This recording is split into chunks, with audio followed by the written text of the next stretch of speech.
A continuación, damos inicio a nuestra segunda mesa del evento del día de hoy, titulada ¿Por qué las mujeres ganan en unas legislaturas y en otras no? Una evaluación de los factores que inciden en la representación de las mujeres en las entidades federativas mexicanas. Damos la bienvenida al maestro Hugo Concha Cantú, quien tendrá a cargo la moderación. ¿Qué tal? Muy buenos días, gracias. Muy buenos días, tengan todas. Hoy particularmente hay que decirlo así, con toda claridad, todas y todos ustedes.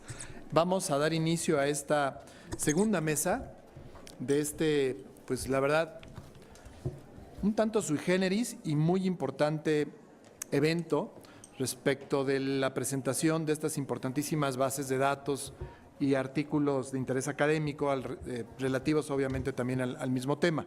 Esta mesa, como pueden ustedes ver en el programa, se intitula ¿Por qué las mujeres ganan en unas legislaturas y en otras no?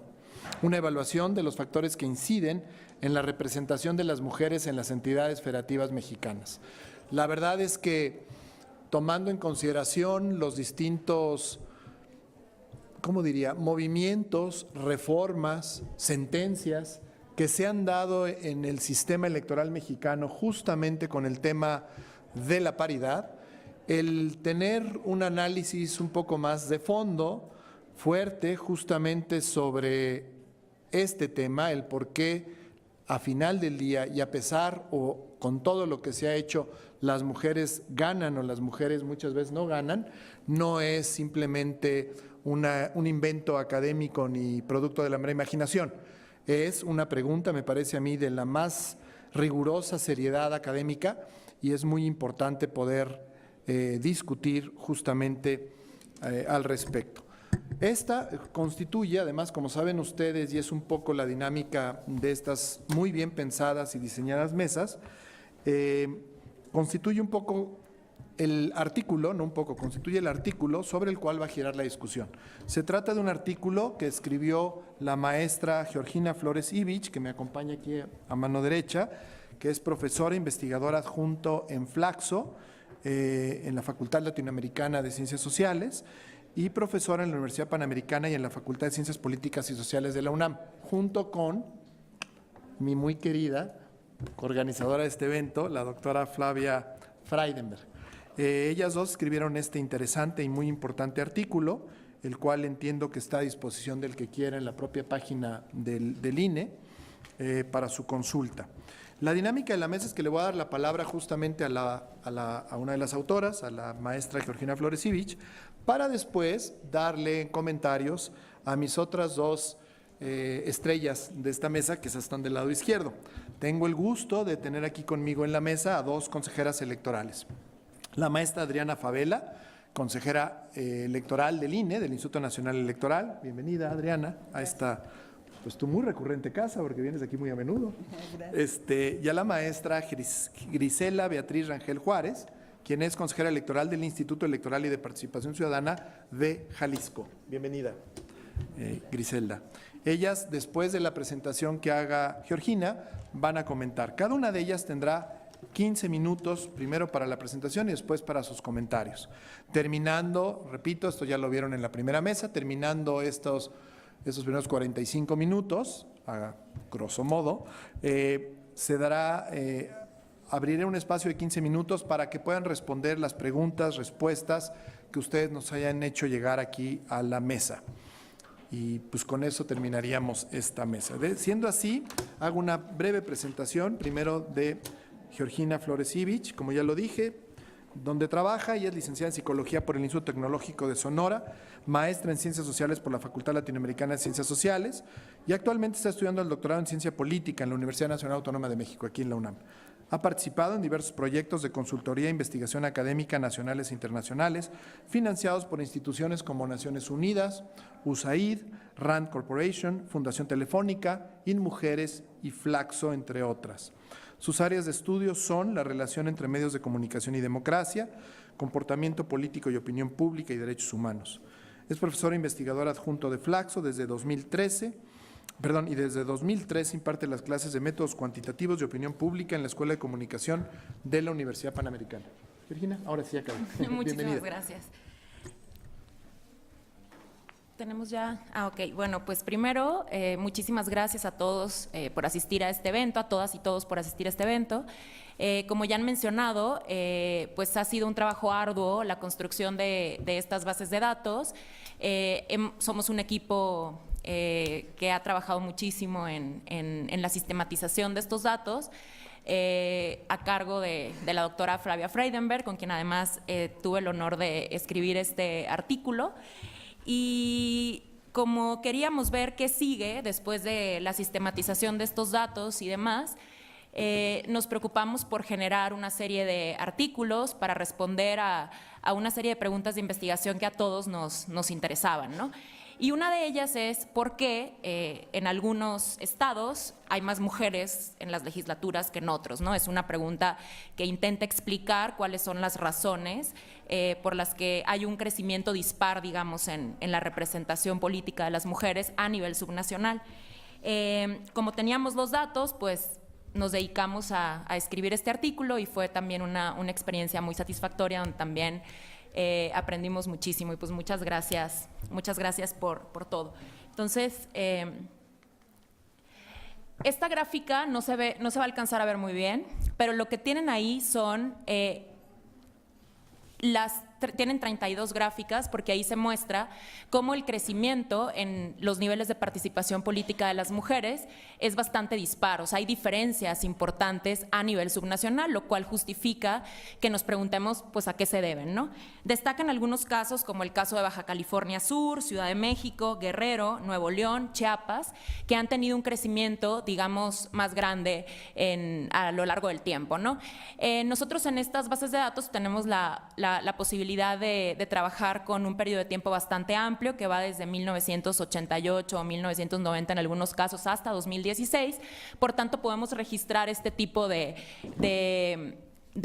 problemas, digamos, de investigación que nos motivan a pensar a qué se debe, ¿no? A qué se debe que algunos estados tengan niveles más altos, que el crecimiento se vea de esta forma dispar. Entonces, nuestra pregunta de investigación es ¿por qué unas legislaturas mexicanas cuentan con más legisladoras que otras? Y específicamente, ¿por qué, o sea, en qué medida las variables institucionales inciden sobre el nivel de representación? Nuestra variable de interés son las variables institucionales y entonces, pues vamos a ver un poco qué dice la literatura. Obviamente la literatura especializada en el tema ha presentado diversas explicaciones, ¿no? Que van desde el efecto de las medidas de acción afirmativa o de principios constitucionales en materia de paridad, de qué manera esto contribuye a mejorar la representación política de las mujeres. Hay bastantes autores, autoras que han reafirmado esta relación. Además, también hay una tradición importante de investigación sobre en qué medida los diseños de cuota también tienen un efecto importante sobre la participación política de las mujeres.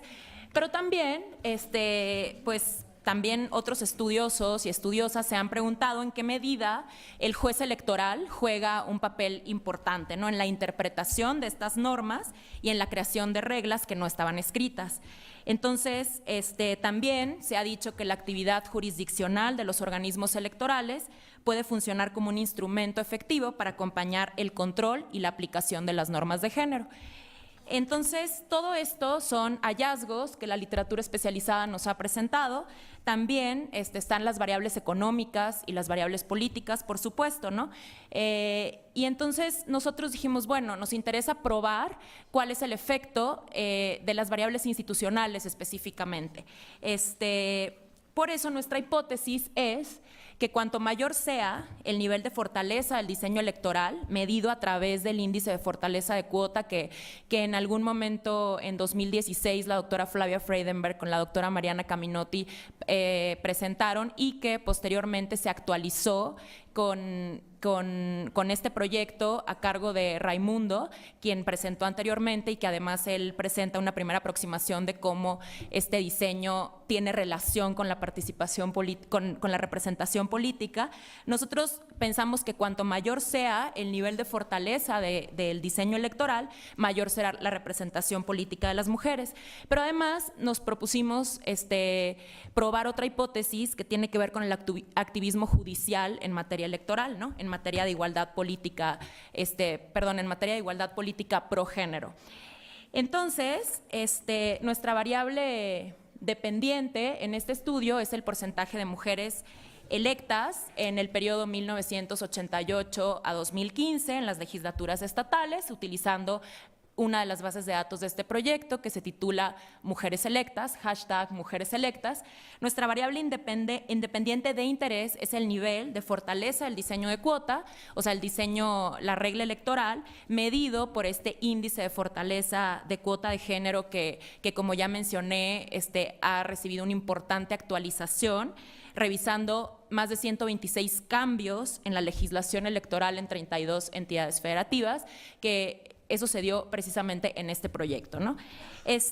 Nosotros, el modelo estadístico que utilizamos para probar esto es un modelo de doble diferencia, o también llamado modelo de diferencias en diferencias, que consiste en una técnica cuasi experimental muy utilizada para evaluar el impacto de políticas públicas, y además permite controlar por la presencia de factores no observados, ¿no? Entonces, es un modelo, es una técnica estadística útil precisamente porque nosotros queremos evaluar el efecto, el impacto de una política, ¿no?, sobre un resultado muy concreto, que es los niveles de participación, de representación política, ¿no?, el porcentaje de mujeres electas en las legislaturas estatales. Nuestros datos comprenden, nuestra base de datos para este estudio comprende 242 legislaturas estatales en el periodo que va de 1988 a 2015. El porcentaje promedio de mujeres en todas las legislaturas es de 20.6, mientras que el porcentaje promedio de hombres es de 79.4. Entonces tenemos aquí en la estadística descriptiva que las entidades con mayor representación de mujeres en las legislaturas en este periodo analizado son Ciudad de México, Campeche, Oaxaca, Yucatán y Puebla, y los estados con menor representación son Durango, Aguascalientes, Baja California, Nayarit y San Luis Potosí. Ahora, no me voy a detener mucho en esto porque fue justo la presentación que hizo Raimundo anteriormente, pero nosotros utilizamos el índice de fortaleza de cuota de género, que es un esfuerzo de medición muy importante, donde se analizaron las leyes electorales y se aplicó este criterio de medición que en su momento fue elaborado por la doctora Freidenberg y por la doctora Caminotti, que tiene 5 dimensiones, ¿no?, que mide justo tamaño de cuota, mandato de posición, mecanismos que penalizan el incumplimiento de las cuotas, el alcance de la cuota y las válvulas de escape, ¿no? Entonces, este proyecto pues proporciona una base de datos que además propone esta forma de medir las leyes, ¿no?, las leyes, el diseño electoral, el diseño de las normas, digamos.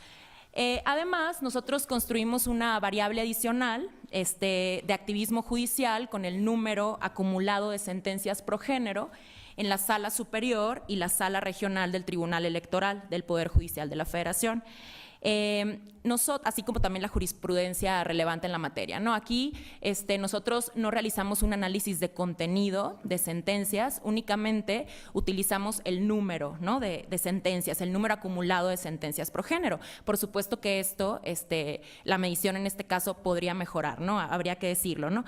Y además, también utilizamos una variable de edad de la cuota para ver el número de años de vigencia de la ley de cuota, ya que la literatura existente demuestra pues que también hay un periodo de aprendizaje, ¿no?, en esto, ¿no?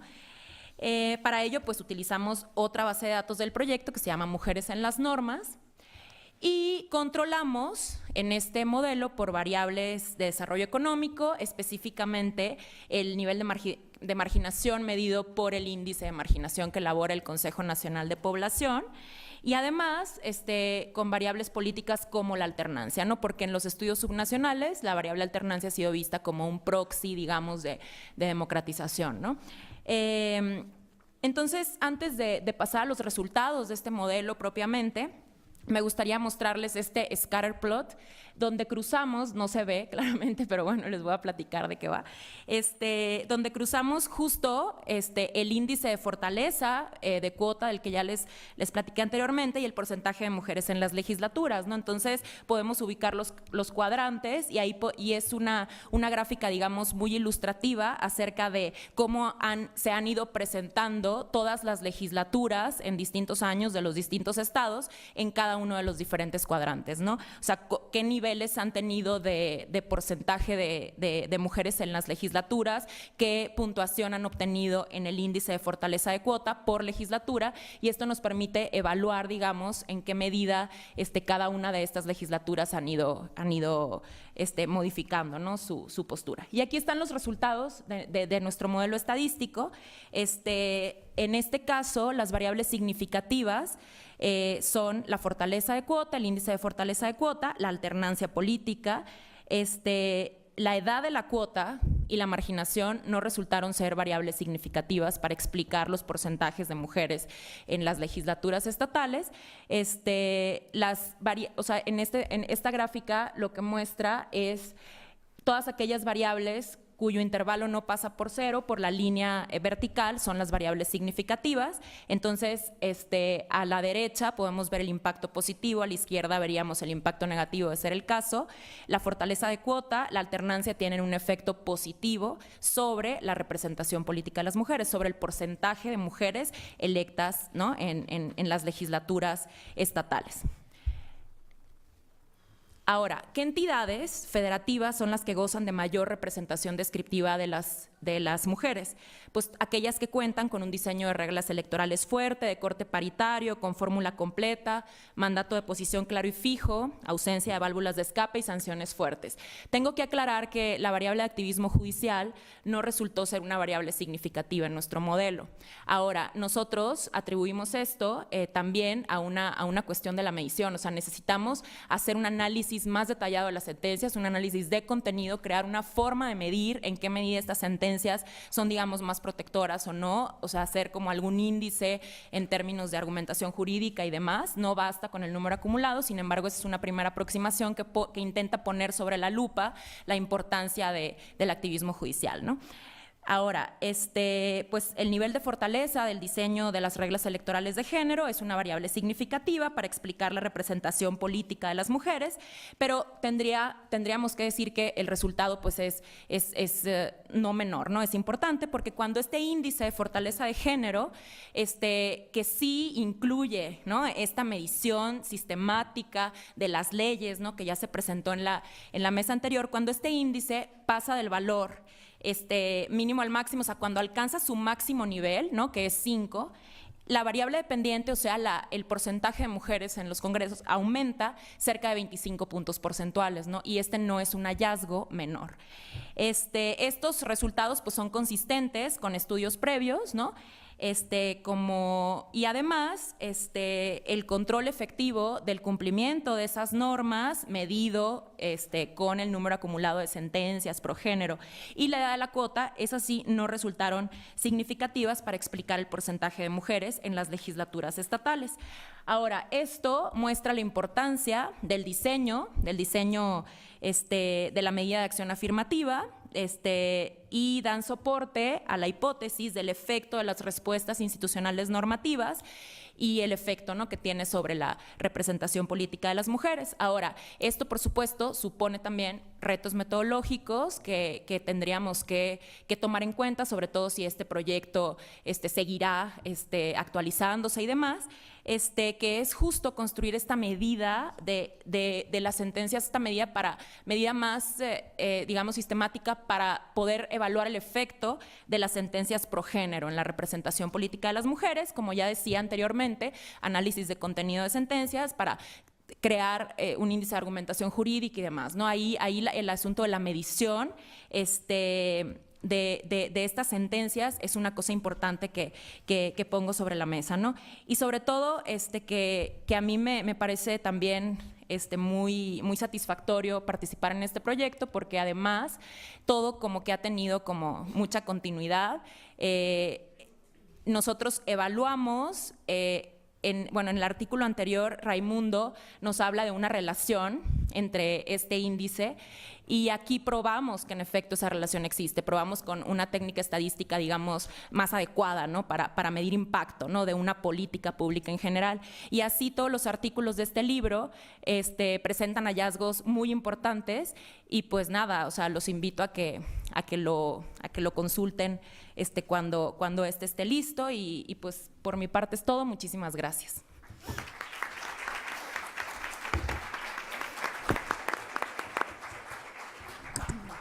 A mí me hubiera gustado que se fuera más despacito, claro. No le podía decir nada porque yo tenía que checar que acabara en tiempo y la verdad lo hizo además también de manera brillante. 14:27 y eso que ya me comí yo ahorita unos 10 segundos. Me dieron 15. Exacto, buenísimo. Porque la verdad es que si se dieron cuenta el contenido de las cosas que fue diciendo, no solo los hallazgos, sino incluso los planteamientos y de cómo hicieron la construcción, me parece que está de lo más interesante. A mí me surge una cosita. Una pequeña duda muy rápida que voy a hacer, porque yo no soy comentarista, pero al estar analizando un poco los datos, veía justamente este intento, por decirlo así, que está en método, de medir el activismo judicial. Ajá.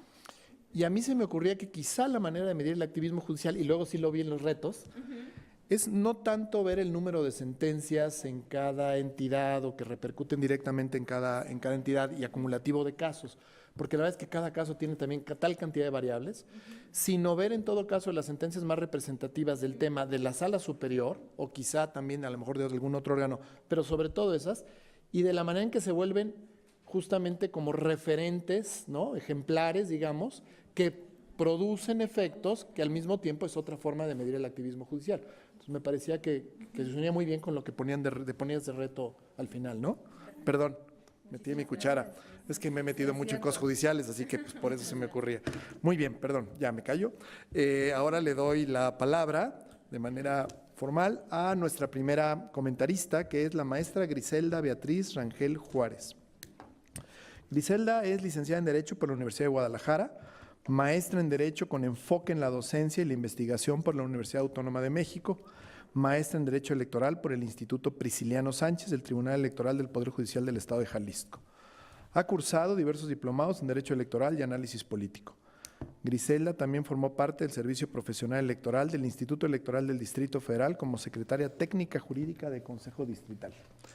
A lo largo de 10 años, laboró en el organismo electoral del Estado de Jalisco, en el cual se desempeñó como secretaria técnica de la Comisión Municipal Electoral del municipio de Tamazula de Gordiano en la elección extraordinaria del año 2004, coordinadora técnica de proyectos de la Secretaría Ejecutiva, titular de la Dirección Jurídica y como titular de la Secretaría Técnica de las comisiones y comités del Consejo General. A ver quién le quiere hacer una pregunta jurídica, Actualmente es consejera electoral del Instituto Electoral y de Participación Ciudadana del Estado de Jalisco. Es miembro de la Sociedad Mexicana de Estudios Electorales, de la SOME, a cuyos congresos anuales asiste desde el año 2000, presentando, entre otras ponencias, Apariencia y Realidad de la Representación Política de las Mujeres en el Estado de Jalisco, Análisis de la Fórmula Electoral para la asignación de la cuota de género, el control constitucional y legal de los mecanismos de participación ciudadana en México, de la votación tradicional a la votación electrónica en Jalisco en el proceso electoral 2012, así como el trabajo Elecciones 2013, Género, Expectativas y Resultados. Recientemente presentó De las cuotas a la paridad, ¿qué ganamos? ¿Están publicados estas ponencias? Están publicados en la página de la Sociedad Mexicana de Estudios Electorales. Bueno, ahí estaba la otra parte que faltaba. Le doy la palabra. Muy bienvenida, Griselda. Muchísimas gracias. Es un gusto estar aquí este mediodía para comentar el espléndido trabajo que desarrollaron la maestra Georgina Flores Ivich y la doctora Flavia Freidenberg, cuya lectura resultó muy estimulante. Agradezco a la maestra Mónica Maxice la invitación y la oportunidad de compartir este espacio con la doctora Adriana Margarita Fabel Herrera, consejera electoral nacional, conocedora, muy conocedora, pero sobre todo muy comprometida con este tema. En relación a este trabajo que tengo el honor de comentar en esta sesión, quisiera decir que el proceso de difusión del conocimiento científico en las ciencias sociales siempre suele ser complejo y muchas veces aparentemente lento. Por tanto, cuando el valor de los estudios académicos es significativo, como el que hoy discutimos sobre el tema de las cuotas y la paridad, cobran mucho sentido y se agradecen los esfuerzos interinstitucionales como este, que están vinculando a la academia y al ámbito electoral, tanto administrativo como jurisdiccional. Y por supuesto, ya vimos en la presentación que nos hizo Georgina, se valoraron a lo largo de estos casi 30 años 126 cambios a la legislación de cada entidad federativa. Se establecieron 242 legislaturas, imagínense ustedes, conocer quiénes las integraron simplemente esta investigación parece algo imposible, como ya se ha comentado aquí. De la lectura y exposición del estudio sobre este particular, ¿por qué las mujeres ganan en unas legislaturas y en otras no? Una evaluación de los factores que inciden en la representación política de las mujeres en las entidades mexicanas tiene la particularidad, observo, de que se aleja de la tradición centralista en el abordaje de las instituciones, de las legislaturas, de la representación, pero me parece muy importante que parte de variables que ya se han confirmado desde el ámbito nacional y en ese sentido le dan un destacado papel ahora a lo que constituye la integración de la representación política en las entidades federativas. Este trabajo me parece también muy de destacar porque las bases de datos hacen un guiño a las redes sociales como fenómeno de grandes proporciones. Hashtag mujeres electas, hashtag mujeres en las normas y el proyecto de investigación macro, hashtag mujeres políticas, participación y representación de las mujeres en México, que se adscribe al presente. Entonces, creo que esto es muy fresco, es muy atractivo también de poder, de acercarse. Sobre todo estoy hablando de las nuevas generaciones de hombres y mujeres que tendrán necesariamente que continuar estas batallas por asegurar condiciones igualitarias ahora en las entidades federativas. La información gráfica que provee conjunta los datos de tal manera que, como en el caso del que presenta la amplitud y el movimiento de la brecha de género, el cual, por cierto, señaló Flavia, que era una de sus favoritas, es una de las que están en este estudio y a mí también me pareció sumamente sugerente. Porque establece claramente cómo a partir de las últimas 3 décadas, que es lo que tiene el estudio, esta brecha en un primer momento es como muy difusa, tiene aspectos con una gran dispersión, pero también se puede observar claramente cómo a partir del año 2002, que es cuando las cuotas a nivel federal se hacen obligatorias, empieza a haber una especie de regularidad, que hay un cambio después también en el año 2008, cuando también hay una reforma en cuanto que pasa del 70-30 al 60-40, y también eso lo podemos observar y es muy interesante, y hasta alcanzar pues ya una reducción significativa en 2013, y en ese sentido, bueno, eso es muy importante de destacar. En cuanto a la representación de las mujeres en los congresos locales, en lo personal, me suscita también un supuesto que si bien se considera el meticuloso análisis que identifica los soportes que aseguran su ingreso, también nos remite inmediatamente a pensar en los aspectos de poder y dominación enmarcados en el género, que se expresan, por ejemplo, en la coordinación de las bancadas o en la integración de las comisiones congresuales y que reflejan, entre otras cosas, los roles de género como guía para ese orden y formas de exclusión secundarias que median la gestión legislativa. Esta investigación aborda en sentido positivo el impacto del índice de fortaleza de la cuota de género en la representación de las mujeres en el ámbito legislativo en los estados. Además de la riqueza que proveen los resultados del estudio, la propuesta analítica resulta evocadora porque lleva a plantearse posibilidades de estudios por realizarse y a la formulación de otras preguntas tales como ¿qué sucede en aquellos estados en los que el índice de la fortaleza de la cuota fue y sigue siendo bajo? ¿Por qué ocurre eso? Habría que preguntarse también por qué el tamaño en algún momento, en el transcurso de este periodo, ¿por qué fue el tamaño de la cuota de tal forma?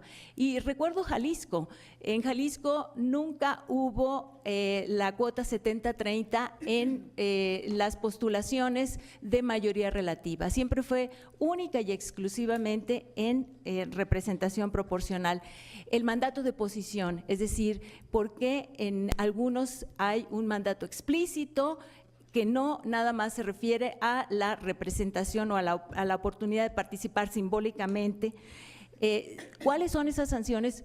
¿Por qué son más o menos rígidas?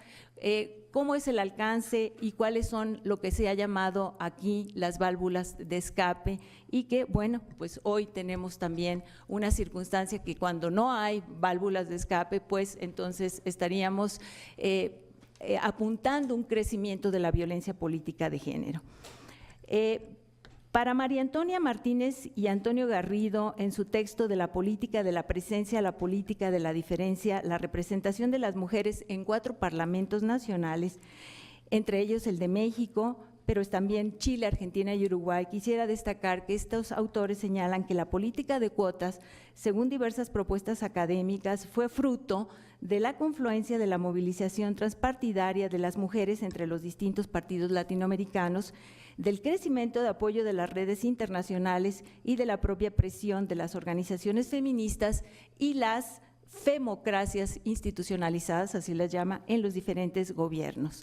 Es decir, el texto nos lleva a observar el activismo durante la aplicación de la cuota y ahora respecto de la aplicación de la paridad, en particular en relación con la actuación de los organismos jurisdiccionales electorales.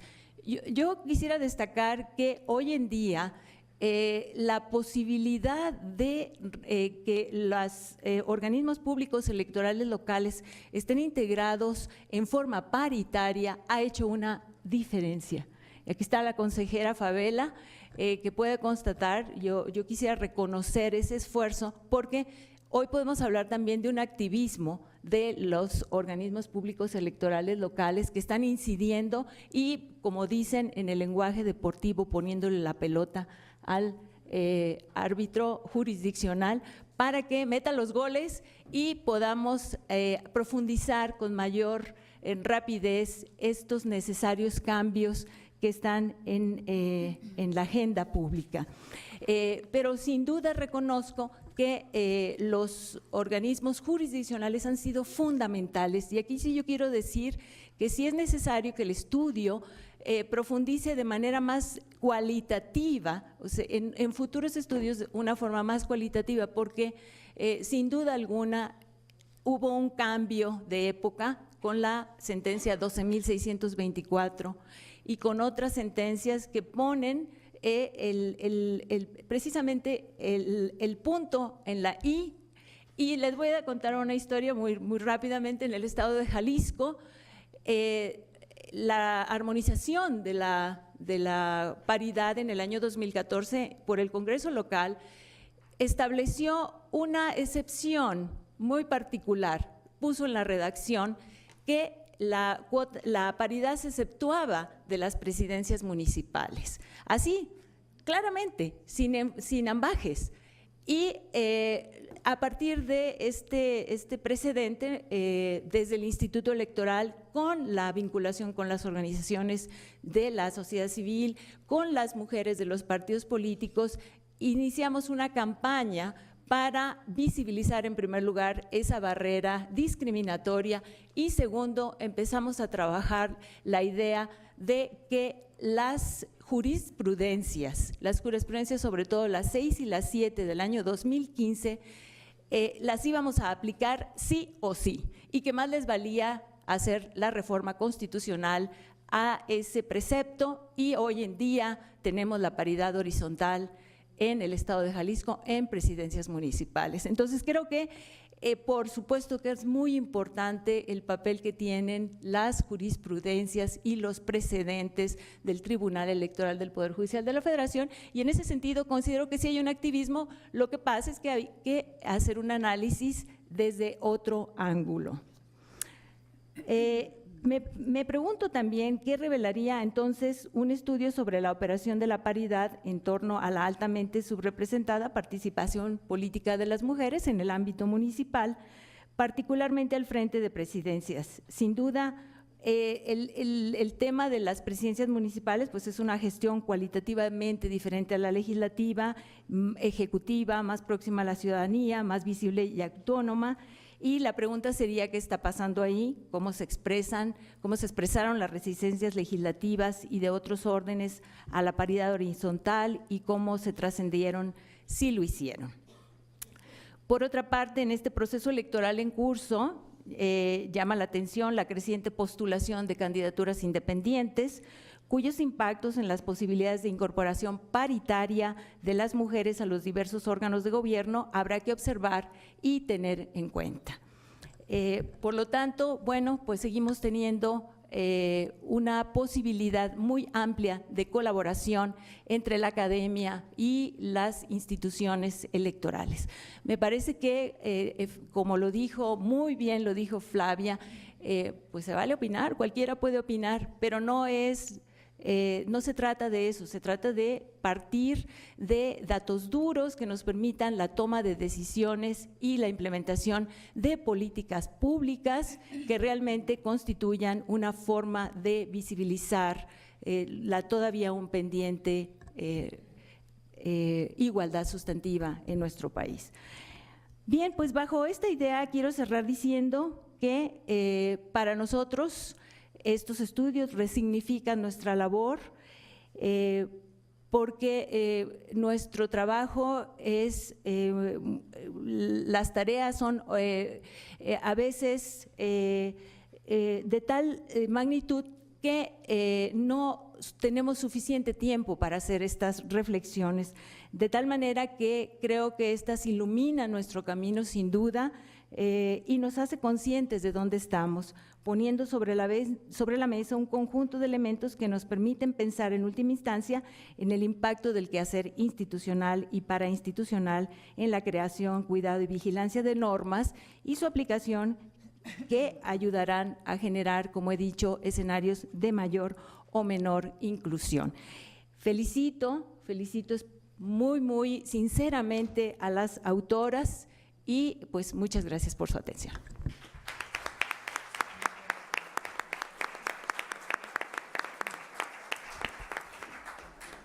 Muchísimas gracias, maestra Griselda Beatriz Rangel. Mientras estaba platicando haciendo algunos de sus comentarios y preparaba yo lo que sigue y le di aquí a la consejera Favela los datos curriculares para que me los punteara si estaban bien, pensaba yo cuando conocí yo a Adriana. Adriana nos topamos como funcionarios electorales en el IFE hace ya muchos años. Ella estaba a punto en ese momento de convertirse, que fue durante algún tiempo, la directora jurídica justamente del IFE. Sí, es así, ¿no? Ocupaste o encargada del despacho, temporalmente, ¿no? Era una de las directoras de la parte jurídica y ocupó la dirección general en algunos de los muchos movimientos que el IFE y el INE suelen tener a veces en los puestos. Y pensaba yo cómo era justamente la composición y el activismo de las mujeres en ese IFE que nos tocaba vivir. Siempre ha habido mujeres, de hecho algunas de mis más brillantes vocales fueron, sin lugar y directoras fueron mujeres, pero la verdad de las cosas es que ha cambiado el panorama de una manera increíble. Simplemente el estar sentado en un evento como este, en una mesa como esta, en un auditorio como este, pues la verdad de las cosas era impensable, yo creo, impensable. Era un tema que se traía, que se discutía, pero se mantenía todavía muy chiquito. Y efectivamente en muy poquitos años, como bien creo que da cuenta este estudio y en general la mesa, esto ya se ha movido terriblemente. Terriblemente me refiero drásticamente, no que esté mal, que está muy bien, ¿no? Yo creo que los retos siguen siendo muchísimos, ya aquí puntualizó muy bien Griselda algunos, la propia autora y seguramente Adriana va a decir y ustedes algo más al respecto, pero vamos en la carretera me parece adecuada, ojalá le podamos meter un poco más de velocidad, Voy a darle la hora, y me da enorme gusto darle la palabra a la consejera Adriana Fabel Herrera. Ella es licenciada en Derecho por la Universidad Juárez del Estado de Durango y especialista en Derecho Constitucional por la UNAM, doctora en Derecho y maestra en Administración Pública por la Universidad Anáhuac. Adriana cuenta con un diplomado en Políticas Públicas Sustentables en la Universidad Anáhuac del Norte y un diplomado en Derecho e Instituciones Electorales en el Instituto Tecnológico Autónomo de México, en el TAM. Cuenta con experiencia en materia electoral, en la que incursionó desde diciembre de 1993 como secretaria de Estudio y Cuenta y después como juez instructor en la Sala Regional Durango del entonces Tribunal Federal Electoral. Luego como profesora investigadora del Centro de Capacitación Judicial Electoral. También fungió como secretaria de Estudio y Cuenta en la Sala Regional Monterrey y secretaria instructora en la Sala Superior del Tribunal Electoral del Poder Judicial de la Federación. Adriana también colaboró en el Instituto Federal Electoral en la Dirección Jurídica como subdirectora de quejas y directora de instrucción recursal. En marzo de 2005, el Senado de la República, a propuesta de la Suprema Corte de Justicia, la designó como magistrada de la Sala Regional Toluca del Tribunal Electoral del Poder Judicial de la Federación, cargo que asumió el 1 de octubre de 2005 y concluyó el 6 de marzo de 2013. Posteriormente se desempeñó como magistrada de la Primera Sala Civil, con sede en Toluca, del Tribunal Superior de Justicia del Estado de México, cargo que concluyó el 3 de abril de 2014. A partir del 4 de abril de 2014 es consejera del Consejo General del Instituto Nacional Electoral. Adriana es autora del libro Teoría y Práctica de las Nulidades Electorales y es coautora de otros libros como Derecho Electoral, Visión Práctica, Temas de Derecho Procesal Electoral y Prospectivas Jurídicas de las Reformas Estructurales en México, Reforma en Materia Político-Electoral de 2014. También es autora de diversos ensayos publicados en distintos medios de difusión, entre otros Fortalecimiento de las Salas Regionales del Tribunal y Hacia la Elección Presidencial de 2012, Aproximación a una reforma legal para la instrumentación del voto de los mexicanos en el extranjero, publicado en la Revista Mexicana de Derecho Electoral. Adriana, es un gran gusto. Gracias, Hugo, por la amable presentación. Y bueno, pues buenas tardes a todas y a todos ustedes que están aquí con nosotros. Qué bueno que estamos aquí conmemorando el voto de la mujer en México. Y bueno, me da mucho gusto ver muchísimas caras conocidas. Y bueno, pues este trabajo que se denomina ¿Por qué las mujeres ganan en unas legislaturas y en otras no? Una evaluación de los factores que inciden en la representación política de las mujeres en las entidades federativas mexicanas. Me parece que es un estudio muy interesante y precisamente hacen un análisis desde 1988 hasta 2015-2016 de estos resultados y tratan de tener elementos para hacer la evaluación correspondiente. Y van teniendo también diferentes variables. Estas variables ya las han platicado aquí mis compañeras. Es nivel de fortaleza del diseño de cuotas, número de años de implementación de la cuota, activismo judicial y variables económicas o políticas. Y les digo, esto es muy, muy interesante porque a través de estos elementos se trata de darle una explicación de por qué las mujeres fueron accediendo a distintos cargos de elección popular, pero en algunas entidades federativas en mayor medida que en otras. Y creo que lo más importante de este trabajo, obviamente, primero es haber reunido todos los datos. Me imagino que fue un trabajo muy exhaustivo, poder llegar a esas fuentes de información. Espero que este trabajo se siga alimentando y no solamente se quede hasta 2015-2016, sino que lo sigamos alimentando cada año y que sea una constante de un trabajo que nosotros estemos haciendo como mujeres para tener estos datos siempre actualizados. Y también algo muy importante, gracias, en este trabajo me parece que es esta tesis que se tiene del activismo judicial. Según este documento, el activismo judicial no es un elemento fundamental para detonar la participación política de las mujeres en nuestro país. Y yo creo que sí lo es.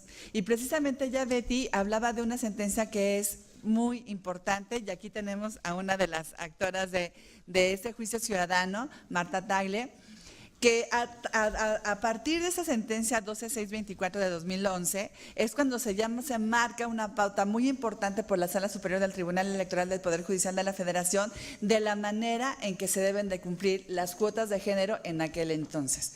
Y les traigo aquí algunos datos. Bueno, primero, les traigo aquí los datos a nivel federal, cómo ha ido evolucionando la participación política de las mujeres. Acuérdense que en 2015 tuvimos elecciones federales para las diputaciones y ahí las mujeres obtuvimos el 42.4% de los escaños de la Cámara de Diputados. Y esto, créanme, es un gran logro porque en 2012 teníamos apenas el 37.8%, o sea que subimos aproximadamente como 5 puntos porcentuales. Y tal vez eso no sea muy significativo, pero para las mujeres y para toda la lucha que se ha dado durante muchos años, claro que sí lo es.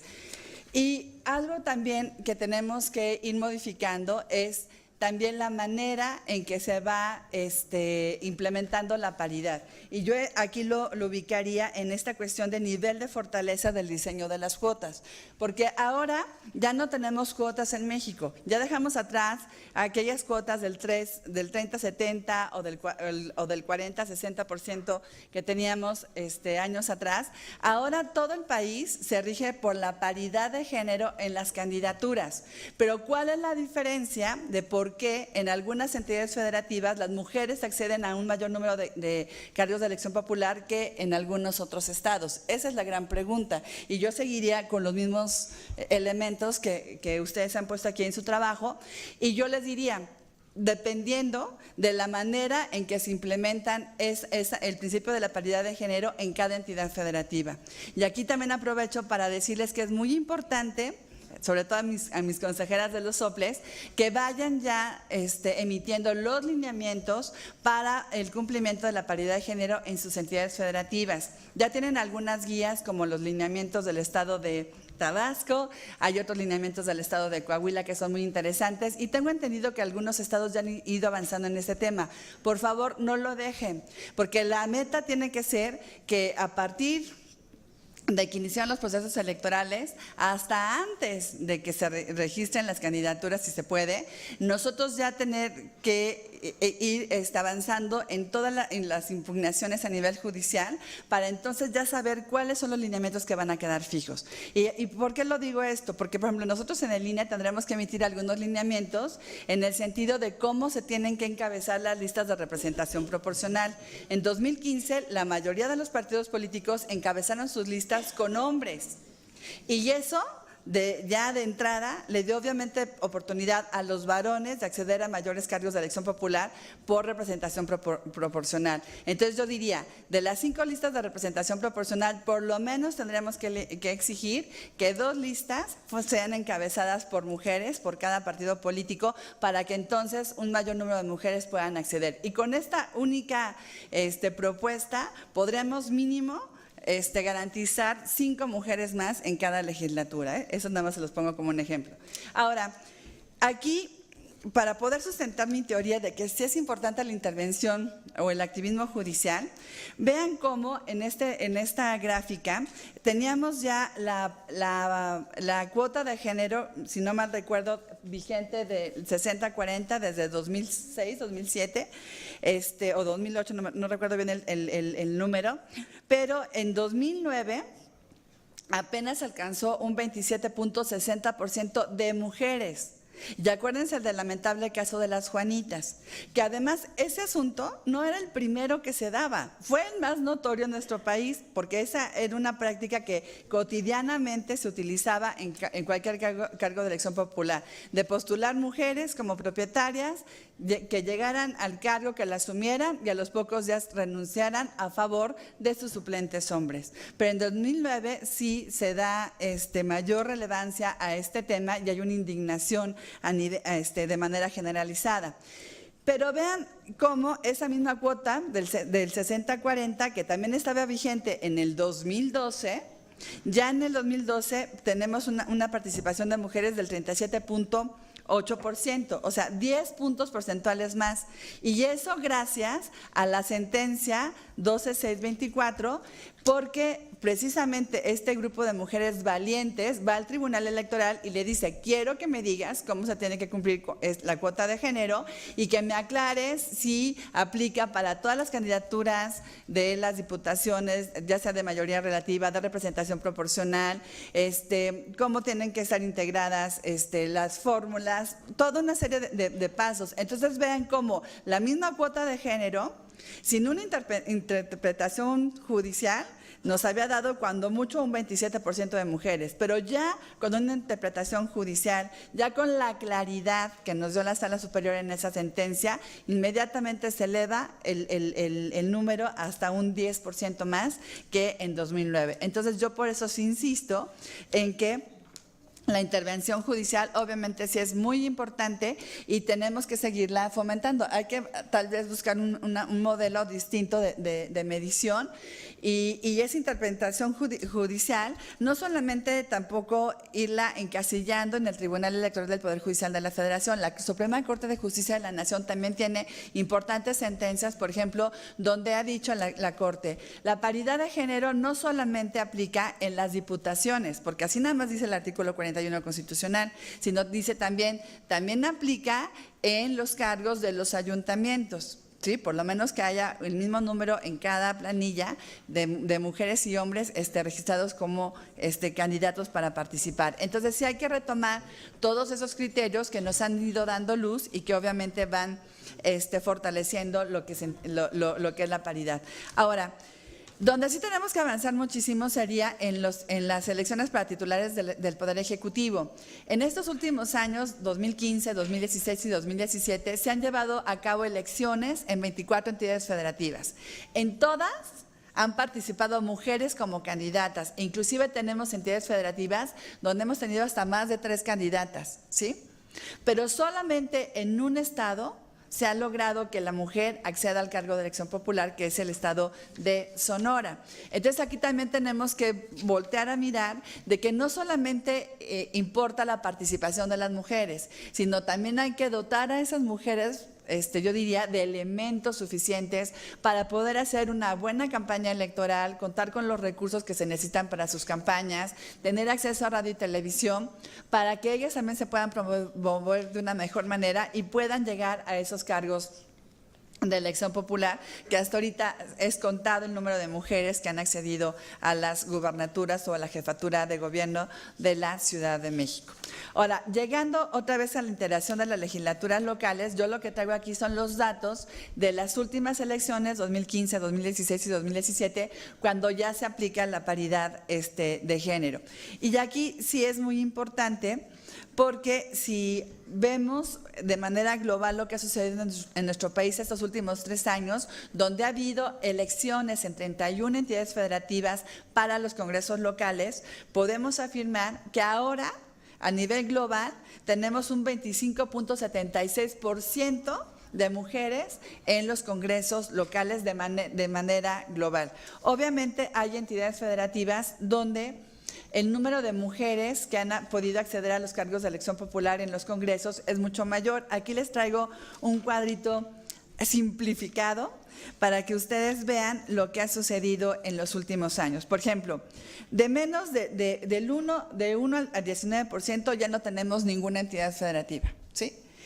Del 20% al 29% solamente tenemos 2 entidades, Morelos y Tlaxcala. Y acuérdense que en Morelos se hizo un gran esfuerzo para que se pudiera acceder mayor número de mujeres al Congreso local, pero esos lineamientos se emitieron después de que había pasado la jornada electoral. Entonces la Sala Superior dijo que ya no eran aplicables, que se tenía que respetar el voto. Por eso lo importante de que emitan los lineamientos desde ahorita, no cuando ya se lleva a cabo la elección. Pero solamente tenemos 2 estados con menos del 30%, que son Morelos y Tlaxcala. Del rango del 30 al 39% tenemos 11 entidades federativas. Y esto es muy importante, porque antes nosotros teníamos un techo de cristal que era menos del 30%, y por más esfuerzo que hacíamos, las mujeres no lo podíamos rebasar. Ahora, afortunadamente, 11 entidades federativas ya tienen más del 30 al 39% de mujeres. Del rango, fíjense, del 40 al 49% tenemos 12 entidades federativas, que es una muy buena cantidad, y del rango del 51 al 59% tenemos 6 entidades federativas, que es Querétaro, Campeche, Chiapas, Chihuahua, Zacatecas y Coahuila. Entonces, yo partiría del análisis de esta información para entonces explicarnos por qué en algunas entidades sí tenemos una participación hasta más del 50% de las mujeres en la integración de los congresos locales, o por lo menos más del 40%, y por qué en algunas seguimos un poquito rezagadas, como Morelos y Tlaxcala, o bien hemos avanzado pero no lo suficiente porque no subimos del 40%. Entonces, esa sería, yo creo que la gran pregunta. Y yo les diría, algunas respuestas, como me atrevería, es esto, ¿no? Precisamente la manera en que las propias autoridades están exigiendo el cumplimiento de la paridad de género. Por eso la importancia de que emitan los lineamientos, la importancia de que esos lineamientos los apliquen. Porque acuérdense del OPLE de Chiapas, en la anterior integración que tuvimos que destituir el INE, porque no se cumplió con la paridad de género y porque también hubo un fraude en la elección de los chiapanecos desde el exterior, donde sí habían emitido sus lineamientos, habían hecho muchos eventos o sea, en relación con las mujeres. Inclusive me acuerdo que algunas de las consejeras decían, pero si tú fuiste a nuestros eventos, Adriana, y hasta Mari Carmen de la Nariz, cuando era la magistrada de la Sala Superior, le decía, pues sí, y fuimos a los eventos y estuvimos con mucho agrado participando, pero eso no era suficiente. Lo importante era que esos lineamientos que emitieron los aplicaran al momento de hacer el registro de las candidaturas, y no lo hicieron, ¿no? Entonces, sí necesitamos también vigilar su cumplimiento por parte del INE y de los soples, y también las sanciones por el incumplimiento. Eso sí es muy importante, porque también los partidos políticos desafortunadamente luego buscan resquicios para no cumplir. Y ya tuvimos un caso de Tlaxcala, donde los partidos políticos, algunos, no registraron de manera paritaria las candidaturas, y cuando el OPLE les hace un requerimiento para que ajusten sus fórmulas, lo que hacen es cancelar fórmulas de hombres en lugar de estar registrando un mayor número de mujeres. Entonces, todas estas circunstancias nosotros tenemos que ir mucho tiempo, o sea, pasos más adelante que los partidos políticos para poderles ir limitando actuar que pues de alguna manera es irregular. Ahora, en el caso de los ayuntamientos, ahí también hemos avanzado de manera considerable. Acuérdense que antes en nuestro país, lo máximo que teníamos de presidentas municipales a nivel nacional era un 7% en 2014. Ahora, gracias a la paridad de género y a la interpretación que ha hecho la Sala Superior del Tribunal Electoral en estas tesis de jurisprudencia que ya citaba Betty, las 6 del 2015, las 7 de 2015, que nos dice que la paridad también es horizontal. Esto quiere decir que del total de municipios de una entidad federativa, por lo menos se exija que en la mitad de los municipios se encabece la planilla con mujeres para que puedan acceder a las presidencias municipales.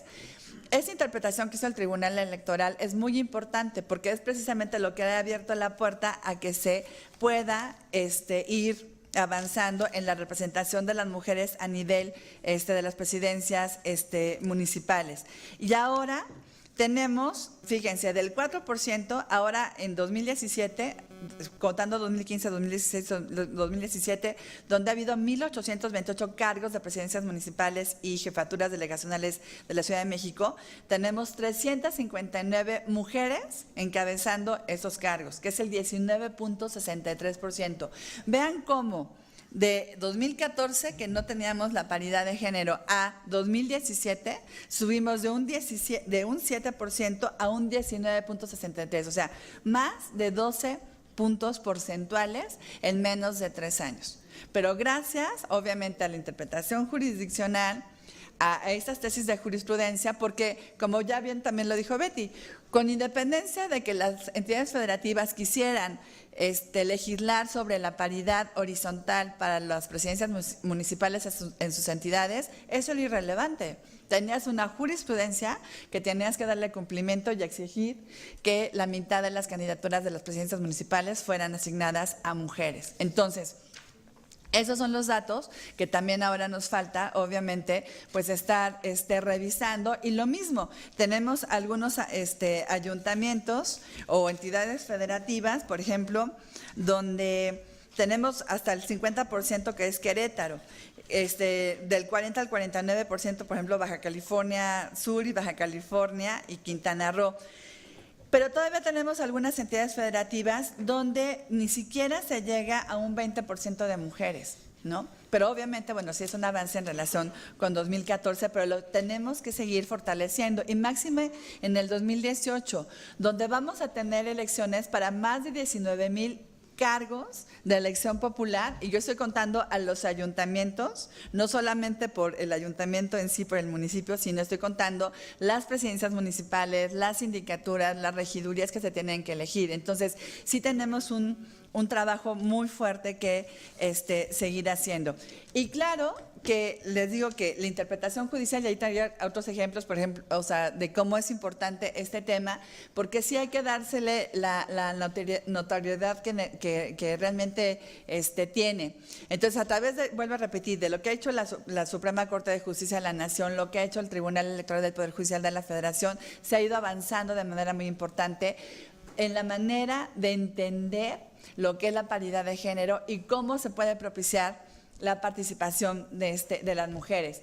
Y lo último que hizo ya también la Corte, por ejemplo, fue declarar válida la causal de nulidad, por ejemplo, de una elección cuando se acredite la existencia de violencia política y violencia política de género.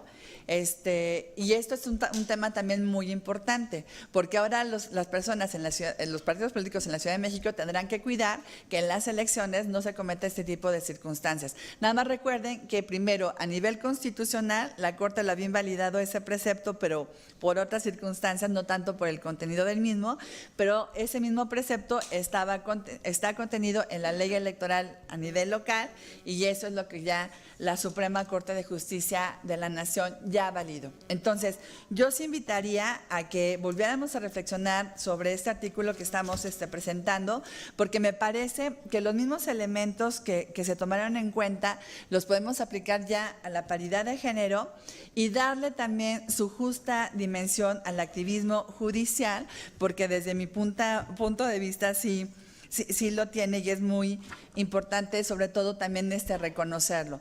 Y volvería a insistir, hay que ver la manera en que los soples y el INE están emitiendo los lineamientos para el cumplimiento de la paridad de género. Obviamente hay lineamientos de avanzada, vuelvo a insistir en los lineamientos del Estado de Tabasco, entre otros. El vigilar el cumplimiento de la paridad de género por el INE y los soples al momento del registro de las candidaturas. También sancionar de manera muy relevante los casos de incumplimiento. Y yo también invitaría a las autoridades electorales de que les diéramos seguimiento a las candidatas. Qué bueno que las mujeres pueden ser candidatas a los distintos cargos de elección popular. Qué bueno que tienen ya garantizado ese derecho de manera paritaria con los hombres, pero no las podemos dejar solas. Yo las invitaría, y ojalá que me apoyen en esto, a que le den seguimiento a esas candidaturas, que estén cerca de las candidatas, que sepan que pueden contar con ustedes como mujeres y como parte de una institución electoral, pero también le den seguimiento al momento en que estas mujeres ganan las elecciones y acceden a los cargos de elección popular. Hemos tenido casos muy lamentables en Chiapas, en Oaxaca, en Guerrero, donde las mujeres acceden a los cargos de elección popular, ganan las elecciones, las dejan ejercerlo unos pocos meses y después las obligan a renunciar o a solicitar licencia, o simplemente les obstaculizan el ejercicio de ese cargo de elección popular, y eso es lamentable.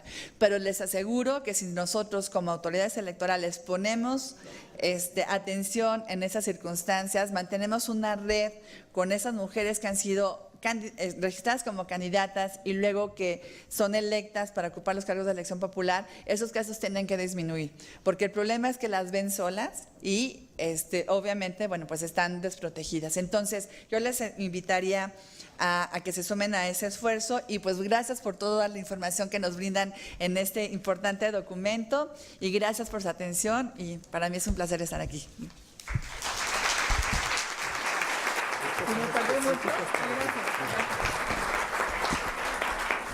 No, consejera, estuvo usted muy bien con el tiempo.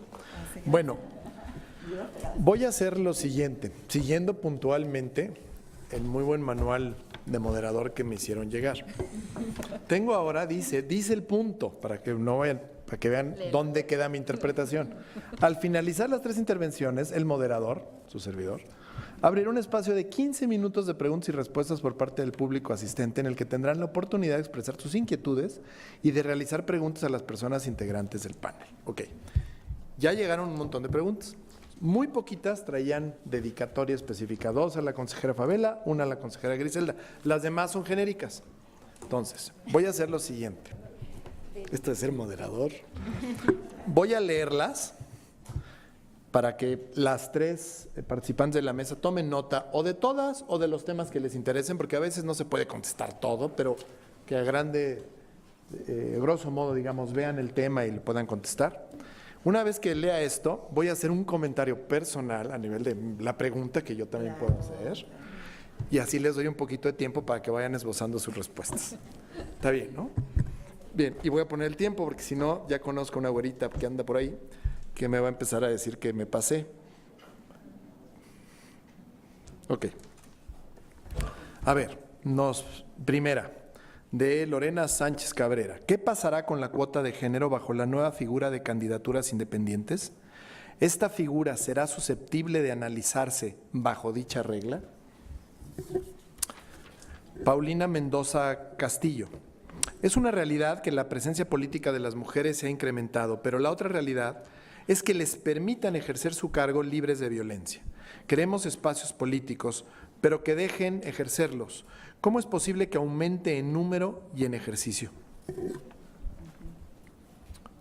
Carolina Jaime, del Instituto de las Mujeres San Luis Potosí, nos dice: las sentencias del activismo judicial no serían posibles sin el activismo de las mujeres que desde las organizaciones de la sociedad civil o desde el nivel individual impugnaron. ¿Faltará medir la fortaleza del activismo social como variable de la mayor participación de las mujeres en la política? Está buenísimo, ¿eh? De Paola, de la UNAM, ¿cómo lograr que estos avances académicos puedan reflejarse a la hora de resolver los casos? Las mujeres se enfrentan primero al interior de los partidos, posteriormente en los institutos y tribunales. Es una realidad. Claudia Morales, del Instituto Electoral de Yucatán. ¿Existe algún registro respecto a las entidades federativas que tengan la figura del mejor perdedor en la integración de los congresos, ya que incide en la representación política de las mujeres, así como de las medidas tomadas por los estados en caso de contar con una figura de este tipo? Dice con dicha figura. María Trinidad Gutiérrez Ramírez nos dice: de los factores que inciden en llegar a cargos de representación, se ha estudiado el impacto que tienen mujeres y hombres ser parte de una familia, pertenecer a un grupo y el efecto chapulín de cambiar al partido. Es pregunta. Supongo que viene a raíz de ese estudio de las familias judiciales que se dio al Consejo de la Judicatura Federal por el consejero Felipe Borrego, que sí ha sucedido algo similar en materia electoral. Esas son las preguntas. Yo lo que quisiera nada más decir, porque me parece que es como otro dato, cuando estaba oyendo las distintas variables, particularmente estas últimas que mencionaba muy atinadamente Adriana, a mí me parece que el tema de las sanciones es fundamental en este y en casi todos los temas. Si no nos tomamos en serio sancionar cuando se violenta la norma, pues es estarle haciendo el juego a la impunidad, la verdad de las cosas. Entonces me parece que en este tema en particular me gusta mucho ese tema de hacer sanciones ejemplares cuando se viola la paridad, ¿no? Creo que es muy importante. Pero me brincaba porque justamente ante la diversidad que presenta el país, la diversidad, pluralidad, que en todos los datos que traen y nos lo han presentado durante la mesa, pues también hay que meterle a la educación cívica. De verdad que no es que esté obsesionado con ese tema, pero a mí me parece que si no nos ponemos a mandar mensajes muy puntuales de la importancia, quiero decir de la paridad, de la verdadera igualdad, muy dirigido al tema obviamente de género, que me parece que es el primero que tendríamos como sociedad que ir avanzando en términos generales, así como el tema de la violencia, porque no va necesariamente por el mismo camino, pero están incidiendo. Me parece que poco vamos a avanzar más. Es decir, hemos visto avances muy espectaculares por una norma, con los factores que muy bien ha descrito nuestra autora aquí en la mesa, pero yo no sé hasta dónde vamos a seguir visualizando avances tan significativos. Creo que nos tenemos que empezar a meter en lo verdaderamente sustantivo, que es un tema, que horrible decirlo, no quiero citar a nadie, pero un tema cultural, ¿no? Es un tema que sí tenemos que empezar a mejorar desde el interior de las familias. O sea, ya bastan los listoncitos en y los colores rositas, ¿no? O sea, vamos haciendo ya todas las cosas de una manera distinta. Me parece que ahí hay muchísimo que trabajar y que imaginar. A mí lo que me gusta es que ahí se pueden imaginar muchas cosas. Ya, eso es lo que iba a decir. Y ojalá las redes, a las que está aludiendo también Adriana, sean redes no solo de mujeres, con el objetivo del tema de mujeres, pero sean redes para que todos en nuestras distintas trincheras podamos participar. Porque, de verdad, somos papás de mujeres, somos parejas de mujeres, somos hijos de mujeres.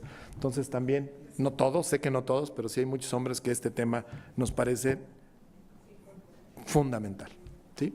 Bueno, le voy a dar, en el mismo orden en el que hablaron, la palabra a las participantes de la mesa. Tiene, en primer lugar, Georgina Flores Ivich, la palabra. Muchas gracias. Primero quiero agradecer a la maestra Griselda Rangel y a la maestra Adriana Favela por sus generosos comentarios y por haberse tomado el tiempo de leer esta investigación. Muchísimas gracias. Gracias al maestro Hugo Concha también por sus comentarios. Bueno, no sé, la primera pregunta que a mí me salta es esta que hace referencia a si estos avances académicos sirven o no sirven, ¿no? De algo. Eso es lo que siempre nos preguntan y bueno, no, con justa razón, ¿no? Ciertamente, todo este esfuerzo que se ha realizado en este proyecto y que se realiza en muchos proyectos académicos y demás, pues sí, o sea, tienen un impacto, a lo mejor no el que quisiéramos, a lo mejor no un impacto directo para solucionar todos los problemas y demás, pero sí contribuyen a generar conocimiento, por supuesto, para proponer mejoras a las políticas, para proponer soluciones, pero también para generar agenda, ¿no? Que no es menor. Entonces, pues sí, probablemente no sea un efecto muy visible en el corto plazo, pero también todos estos hallazgos científicos pues sirven para conocer mejor los fenómenos sociales y solamente midiéndolos, ¿no? Podríamos proponer mejoras, ¿no? O proponer nuevas alternativas y demás. Ahora, sobre esta cosa del activismo judicial, que qué bueno que ha salido aquí en varios comentarios, en efecto, es una variable que es un reto medir eso, ¿no? Es un reto y por supuesto que tomaremos nota. Claramente no es suficiente con el número acumulado de sentencias, claro que no, por supuesto que hay sentencias hito que sugerirían un análisis, digamos, más profundo, más cualitativo y demás, solo que ahí pues sería más, ¿no? Sería imposible hablar de un impacto directo, ¿no? O sea, tal cual, ¿no? Pero podríamos proponer como varios estudios al respecto. Ahora, sobre el activismo social, justo es una variable que en la literatura está presente, por supuesto que sí, pero hay una dificultad muy grande para medirlo a nivel subnacional, ¿no? Normalmente estos estudios tienen el número de organizaciones civiles, organizaciones sociales y demás, a nivel nacional, ¿no? Es más sencillo. A nivel subnacional, tener una medida del movimiento, una medida válida del movimiento de mujeres o del activismo social, pues sería más complicado. Es por eso que nosotros no lo medimos en este estudio y como alternativa utilizamos un modelo estadístico que permite de alguna manera descontar por factores no observados, ¿no? Que para medir el impacto de la variable de interés, que es este diseño de la cuota, ¿no? La medición del diseño de la cuota, pero por supuesto que sí supone un reto medir el activismo social y así como supuso un reto tener estas bases de datos en este proyecto y que fue un esfuerzo titánico. Yo participé en este proyecto codificando y capturando PDFs borrosos y uno por uno, y todos los que trabajamos en este proyecto, Valeria, Raimundo, Ninfa, Cristina y demás, todos y todas estuvimos, ¿no? sistematizando esta información para luego proponer estudios muy concretos, ¿no? Algo así tendría que pasar con una medición del movimiento de mujeres a nivel subnacional, ¿no? Porque ciertamente no tenemos una medida de ello y sería como bastante interesante. Por supuesto que es una variable importante en la literatura, no nos es posible medirla por estas, ¿no? dificultades, pero por supuesto que con este tipo de esfuerzos podemos hoy medir cosas que a lo mejor hace un par de años o hace varios años parecían imposibles. ¿Cómo vamos a juntar toda la información de la lista de candidatas y candidatos de todos las elecciones de todos los estados desde 1990? Parecía una labor imposible que nos ha permitido, justo tener esa lista de candidatas, nos ha permitido trabajar en cosas que también han salido aquí en la mesa, como los lineamientos de paridad. O sea, ¿cómo saber si los lineamientos de paridad son realmente efectivos? Pues claramente necesitaríamos medirlos a partir de tener la lista de candidatos y candidatas y demás. Uno de los capítulos que escribí con Valeria Ordóñez, que va a estar presente en este libro, justo tiene como objetivo ese, ¿no? Saber si en efecto, después de los lineamientos de paridad, las mujeres siguen siendo colocadas en distritos perdedores, y ahí salieron resultados muy interesantes en relación con el cálculo estratégico que hacen los partidos políticos, donde claramente dividir, digamos, los lineamientos que dividen en porcentajes de, en niveles de votación más baja, votación media, votación alta, ciertamente se respetan. O sea, claramente cuando tú ves el número de distritos donde hay una votación muy alta, claramente ahí los partidos, una votación muy alta para un partido en la elección anterior, digamos, los partidos no tienen ahí un sesgo de género si tú cuentas el número de hombres y el número de mujeres que colocan en ese grupo de distritos. Pero cuando te vas a ver aquellos distritos que destacan, o sea, que son outliers porque destacan, porque tienen una votación muy extrema, o sea, que son totalmente ganadores para un partido, ahí están los hombres, ¿no? Sin embargo, cuando analizas en conjunto, o sea, pues sí, dices, aquí pues no hay sesgo de género porque aquí hay 3 y 3 o hay 4 y 4, entonces no pasa nada porque en ese bonche de distritos, digamos, pues, o sea, se respeta. Sin embargo, en aquellos distritos con votación atípica, ahí es donde los partidos están eligiendo colocar a las mujeres perdedoras y al final cumplen con la norma, por supuesto. Entonces eso nos hace pensar en cómo mejorar esa norma, y con esto termino diciendo que hacer esa medición no hubiera sido posible si no hubiéramos contado con la lista completa de candidatas y candidatos sistematizada de todos los estados, ¿no?, que antes parecía imposible. Lo mismo tendría que pasar con el activismo social, con las organizaciones de mujeres, con el movimiento de mujeres, y esto pues hace referencia a cómo la academia, o sea, estos tipos de artículos científicos podrían servir para visibilizar, ¿no?, cosas que aparentemente pues no están funcionando bien, ¿no?, y generar agenda, que un poco me recuerda a los hallazgos de Javier Aparicio cuando él por primera vez establece que las mujeres eran colocadas en distritos perdedores y demás, y que eso generó todo un debate, una agenda, ¿no? Entonces está ahí justo lo valioso, ¿no?, de este tipo de estudios que no nos van a dar los resultados de forma inmediata, ¿no? Y con esto termino. Muchas gracias. Buenísimo, muchas gracias, Virginia. Tiene ahora la palabra la maestra Griselda Beatriz Rangel. Muchas gracias. Quisiera referirme también a lo que acaba de comentar Georgina, es en relación a si estos estudios sirven. Yo nada más agregaría que por supuesto que estos estudios son indispensables y que además nos plantean a quienes integramos las instituciones electorales, tanto en el ámbito local como también federal, a establecer bases de datos homogéneas. Es decir, yo creo que si pudiéramos tener un diseño de captura de la información desagregada en todas las vertientes que se han suscitado ya y que se han planteado en esta mesa, podríamos avanzar y mantener permanentemente actualizadas estas herramientas, que finalmente son herramientas de poder, porque son información valiosa que puede servir tanto para nuevos estudios académicos como también para la toma de decisiones y las políticas públicas. Entonces yo ahí creo que nos están lanzando un reto y yo creo que hay que tomarlo y vamos considerando esto. Por supuesto, me parece que el libro que se ha anunciado, que compila todos estos trabajos que han sido materia de este encuentro, pues lo estaremos esperando con mucho interés. Y yo quisiera referirme a una pregunta que me formularon María Antonieta Tejeda. Ella es de Ecociudadanía del Futuro AC y me pregunta si es importante incorporar a las organizaciones de la sociedad civil que trabajan en el monitoreo electoral y la observación electoral.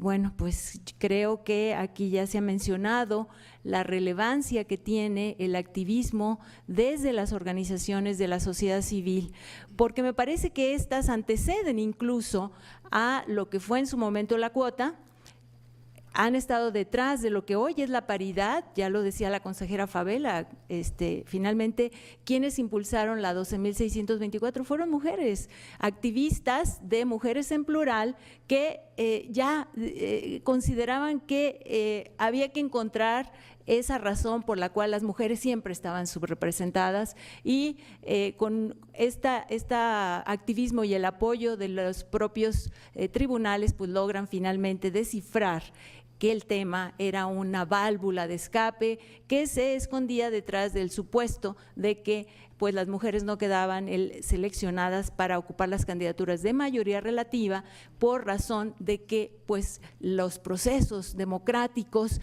lo impedían, porque bueno, pues es la voluntad de los militantes y de esa manera siempre se escamoteaba su posibilidad de ingreso.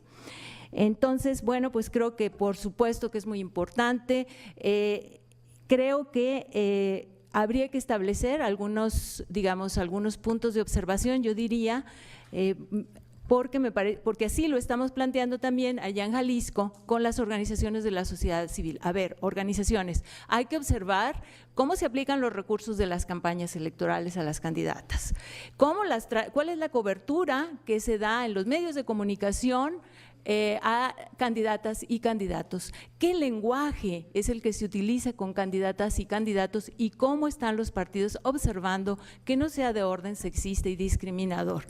Es decir, es importante que nosotros tengamos una agenda también de seguimiento ahora para esta elección que nos permita también contribuir a una evaluación cualitativa del resultado de la misma. Y bien, pues aquí se había mencionado también, una de las preguntas es si aquí había algún estado donde tuviera el esquema de mejores perdedores.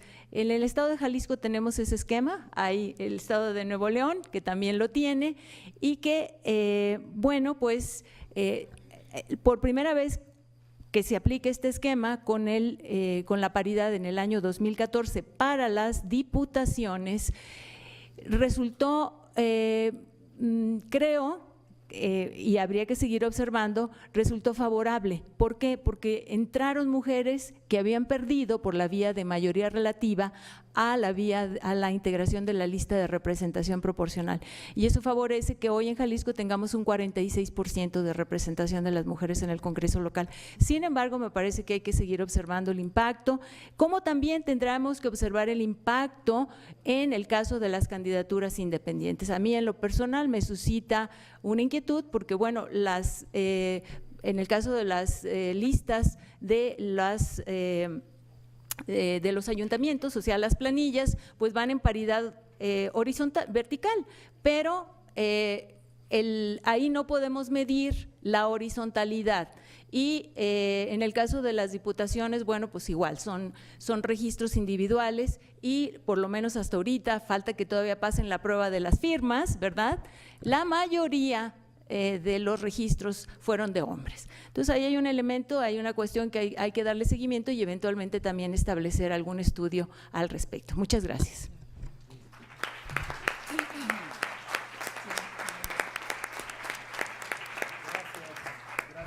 Gracias, consejera Rangel. Tiene ahora la palabra Adriana Favela. Gracias, Hugo. Bueno, a mí me preguntan que si el INE impondrá entonces una nueva regla a nivel federal que establezca que de las listas de RP en diputaciones federales sean encabezadas por mujeres y qué pasarán con las primeras minorías del Senado. Bueno, yo sí haría esa propuesta. Yo lo estaba manejando desde que concluyó el proceso electoral de 2015, precisamente a través del estudio que yo hice y me di cuenta de esta área de oportunidad. Ojalá que mis compañeros, aquí tengo uno de ellos, que siempre además apoya a las mujeres, Jaime Rivera, bueno, pues apoyen en esa medida que se puede tomar. Les decía, de las 5 listas de representación proporcional para las diputaciones federales, pues por lo menos exigirle a los partidos políticos que 2 de ellas estén encabezadas por mujeres, para que eso también ayude a que las mujeres lleguen por este principio a los cargos de elección popular. ¿Y qué pasaría con las primeras minorías de senadora? Bueno, ahí acuérdense que más bien las primeras minorías se asignan a aquel partido político que no obtuvo el triunfo de mayoría relativa, no tuvo el mayor número de votos, pero sí quedó en el segundo lugar de votación, y eso se asigna en relación con pues el voto sufragado por los ciudadanos. Lo que sí podremos tomar como medida sería pedirles que en las listas de representación proporcional para las senadurías se encabecen por mujeres, y eso también ayudaría mucho a que las mujeres puedan acceder a esos cargos de elección popular. Luego también hacen una pregunta muy interesante de el Estado de Guerrero. Dice, ¿cómo puede el INE capacitar a las mujeres que ocupan un cargo político para que no esté un hombre atrás gobernando? O sea, porque resulta que llegan a gobernar, pero igual hay quienes no se sienten capaces y son amedrentados por los hombres. Es que esa es una cuestión, como ya lo dijo Hugo, cultural, ¿no? O sea, ya las leyes están propiciando un mayor número de mujeres en las candidaturas, inclusive pueden acceder a los cargos de elección popular, pero si las mujeres no trabajamos en contar con las herramientas suficientes para desempeñar ese cargo, entonces ahí no estamos aprovechando esa área de oportunidad. Yo pensaría que tanto el INE como los soples podemos hacer a lo mejor cursos de capacitación. Hay algunos cursos muy importantes que luego hacen organizaciones de cuáles son las funciones que tienen que hacer cuando llegan a ser presidentas municipales, diputadas. Podemos hacerlo, y a lo mejor hacerlo de manera conjunta para que tenga un mayor impacto en las mujeres. Pero las mujeres que llegan a esos cargos de elección popular se tienen que sentir empoderadas.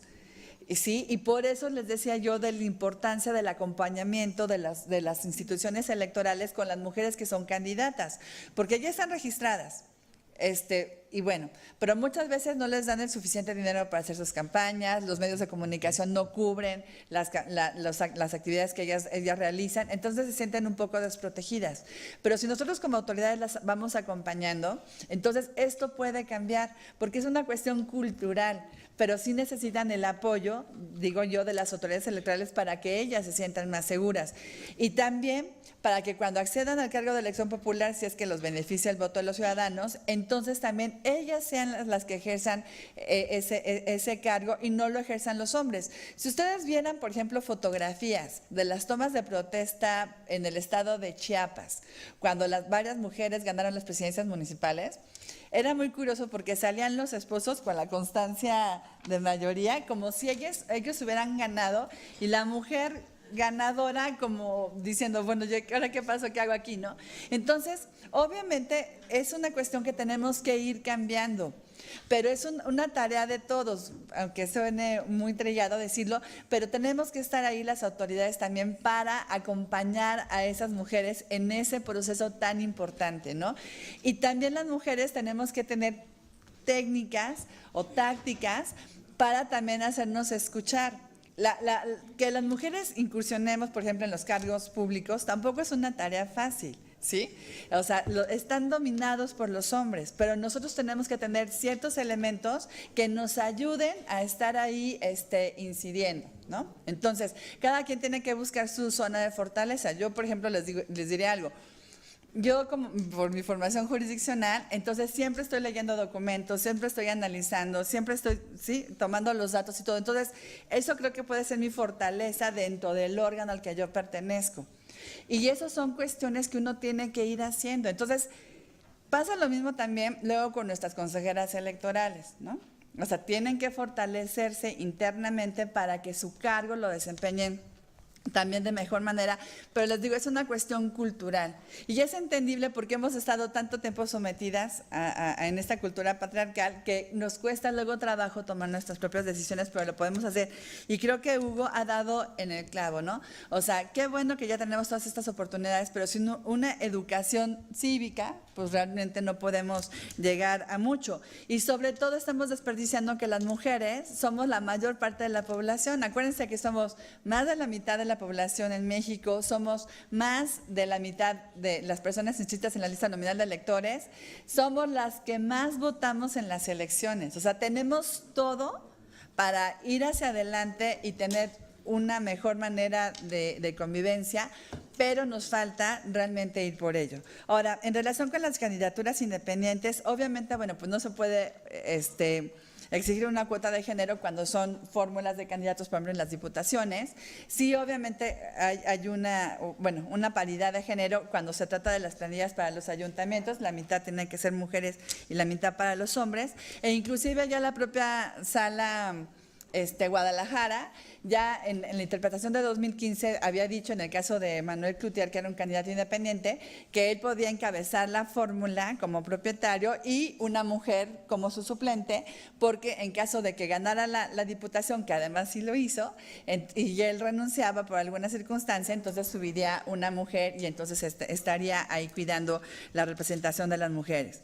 Ahora, también lo del mejor perdedor en algunas entidades federativas, ya lo dijeron aquí, ¿no? O sea, está Jalisco, Nuevo León, creo que también aquí decían Tabasco, el Estado de México, donde las mujeres no logran las diputaciones de mayoría relativa, pero sí son consideradas para acceder en la vía de representación proporcional porque tienen los mejores porcentajes de votación y bueno, pues eso hay que seguirlo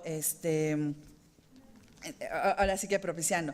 Y también nada más resaltarles una cosa, acuérdense también cómo las campañas negras se van incrementando y son más intensas en contra de las mujeres. Ustedes recordarán todas las campañas en contra de Claudia Pavlovich, las campañas que también se dieron en contra de las candidatas a gobernadoras en Puebla, ¿no? Blanca Alcalá, Ana Teresa Aranda, muchas mujeres que de verdad se atreven, pero ven esta inercia, esta oposición para que ellas participen. Pero la única manera de vencer eso es participando, haciéndolo con responsabilidad y participando, aunque se arriesguen algunas cosas, pero también tenemos que luchar todos para tener una sociedad más justa y libre de violencia. Muchísimas gracias por su atención. Gracias.